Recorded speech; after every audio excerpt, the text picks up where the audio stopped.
So the Premier Soccer League Board of Governors is scheduled to meet today in Johannesburg to decide on the future of Royal AM. And the board, featuring NSL member clubs, will vote on the expulsion of the KZN outfit. And this meeting follows a recommendation from the PSL's executive committee to cancel Royal AM's league membership due to the club's inability to fulfill its league obligations. Newzroom Afrika's Vuyo Macoba joins us now from the PSL's offices in Parktown ahead of that meeting. Good morning. It's still morning, Vuyo. The PSL about to make what is said to be an unprecedented decision, which will shed light on the future of the financially troubled Royal AM. So what are our expectations? A very good morning to you, Iman, and to the Newzroom Afrika viewers. Just to make a clearance on that, we're actually coming from the Sandton Convention Center. That's because we knew this morning where the meeting was actually going to happen. This is in relation to the Board of Governors who are going to meeting today to, of course, debate or vote on the future of Royal AM when it comes to the domestic league. Now, while we are reaching the far end of domestic season in the country, there's been, of course, off-field situations in regards to Royal AM that have slowly taken over, overshadowed what we're expecting to be a beautiful football or a beautiful game until the end of the season, including a top-flight league that includes 16 teams.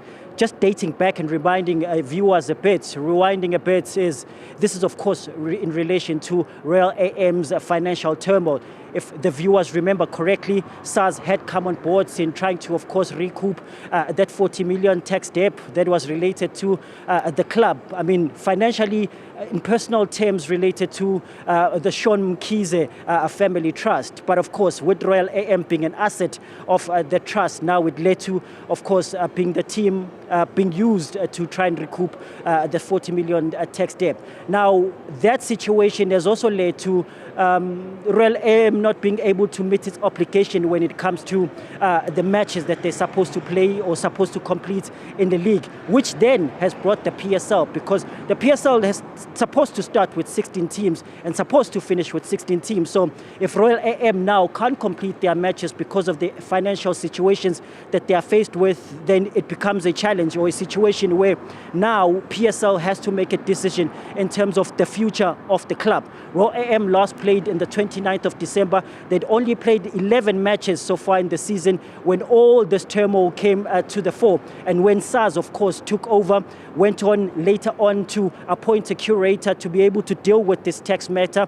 There was a situation where the team was put on up for auction, and there was a bid that was put up, which unfortunately failed from a global investment. So we're back in this situation, Iman, where from last week, the PSL Executive Committee put out a clearance to the NSL Board of Governors to say we need to terminate or expel Royal AM in terms of their membership in the league season. So that meeting is starting now at 11 o'clock, and it's supposed to make that decision in regards to that in terms of the future of Royal AM. It may have, of course, implications in terms of how the domestic league setup looks like going on to the rest of the season, Iman.